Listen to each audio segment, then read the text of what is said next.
MLC Kalvakuntla Kavitha గారికి ఇచ్చినటువంటి notice పట్ల ఇది కవిత గారి మీద జరిగినటువంటి దాడి కాదు, యావత్ తెలంగాణ మహిళల మీద జరిగినటువంటి దాడిగా మేము అభివర్ణిస్తాము. ఎందుకంటే ఇది లిక్కర్ స్కామ్ ఏదైతే కొనసాగుతూ ఉందో, వీరు ఏదో స్కామ్గా భావిస్తూ ఉన్నారో, ఇది ఈ రోజు వచ్చినటువంటి స్కామ్ కాదు. గత కొద్ది మాసాలుగా చాలా స్పెక్యులేషన్స్ జరుగుతూ ఉన్నాయి, చాలా వ్యక్తులు దీంట్లో ఉన్నారు. సిబిఐ ఎంక్వైరీలు జరిగినాయి, ఈడీ నోటీసులు కూడా వచ్చినాయి. ఈరోజు మొదటిసారి ఏం కాదు. ఇంతకుముందు కవిత గారికి నోటీసులు ఇచ్చినప్పుడు వారు స్వాగతించారు, వారు పిలిచారు, వారికి కావాల్సినటువంటి సమాచారాన్ని కూడా వారు ఇచ్చారు. మరి మొన్న జరిగినటువంటి వివిధ ఛానళ్లలో ఇంటర్వ్యూలో కూడా వారు చెప్పారు, నేను న్యాయాన్ని చట్టాన్ని గౌరవించేటటువంటి ఒక మహిళగా నేను అన్ని విధాలా నేను సహకరిస్తాను అని చెప్పేసి వారు చెప్పారు. అయినప్పటికీ కూడా మహిళల యొక్క హక్కుల కోసం ఢిల్లీలో జంతర్ మంతర్ దగ్గర తలపెట్టినటువంటి ధర్నాని అడ్డుకునేందుకు, మహిళలని వెనుక వేస్తున్నందుకు మరి కవిత గారికి నోటీసులు ఇవ్వడం, అది మహిళా దినోత్సవం రోజే నోటీసులు ఇవ్వడం, మరి కేంద్ర ప్రభుత్వానికి మహిళల పట్ల ఉన్నటువంటి ఎంత గౌరవం ఉందో మనం చూడొచ్చు.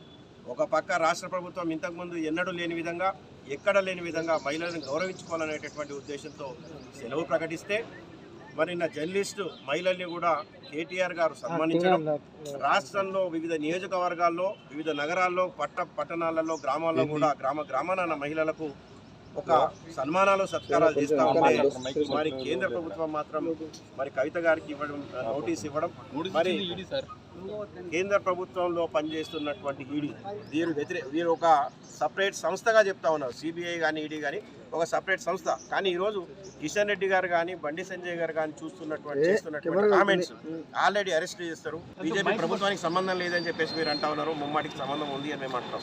ఎందుకంటే వాళ్ళకి ఎట్లా తెలుసు అరెస్ట్ చేస్తారనేటటువంటి విషయాన్ని కిషన్ రెడ్డి గారు ఏ విధంగా చెప్తారు, బండి సంజయ్ గారు ఏ విధంగా చెప్తారు? అంటే వాళ్ళకి ముందే తెలుసా? అంటే ఇవన్నీ కూడా స్వచ్ఛందంగా పనిచేయాలి తప్ప కేంద్ర ప్రభుత్వానికి ఒత్తిడికి లోను కావద్దు.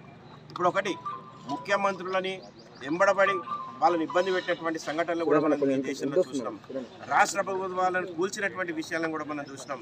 రాత్రికి రాత్రి దేశంలో ప్రముఖమైనటువంటి వ్యాపారవేత్తలను జైల్లో పెట్టినటువంటి విషయాలను కూడా చూసినాం. కానీ మహిళలతో పెట్టుకోవడం మాత్రం చాలా తప్పు చేసింది ఈరోజు కేంద్ర ప్రభుత్వం.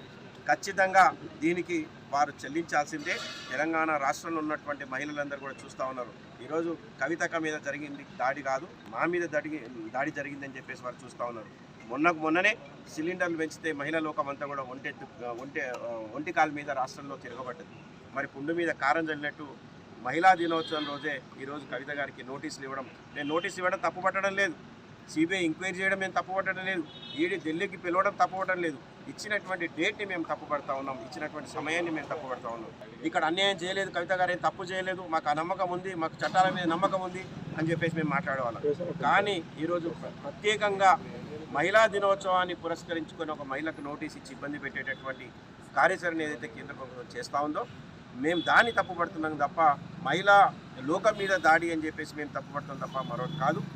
మాకు న్యాయం జరుగుతుంది, న్యాయాలు ఉన్నాయి, చట్టాలు ఉన్నాయి. మరి ఇంతకుముందే ఒక డ్రాఫ్ట్ విడుదల చేసిన కవిత గారు దాంట్లో కూడా చెప్పారు, నాకు న్యాయ వ్యవస్థ మీద పూర్తి నమ్మకం ఉంది, నేను ఎలాంటి ఈడీలు వచ్చినా సిబిఐలు వచ్చినా నేను వాళ్ళకి తప్పకుండా సహకరిస్తాను, మరి రేపు హాజరయ్యేది కాంది మేము న్యాయ సలహా తీసుకొని మేము మీకు మెసేజ్ పంపిస్తామని చెప్పేసి చెప్పారు. మరి ఇప్పుడు కలవడానికి వచ్చాను ఇక్కడికి. తప్పకుండా ఈ దేశంలో న్యాయం ఉంది, న్యాయం జరుగుతుంది, ఎలాంటి తప్పు మేము చేయలేదని పదే కవిత గారు ఏదైతే చెప్పారో తప్పకుండా న్యాయం కోసం పోరాడతాం. ఇది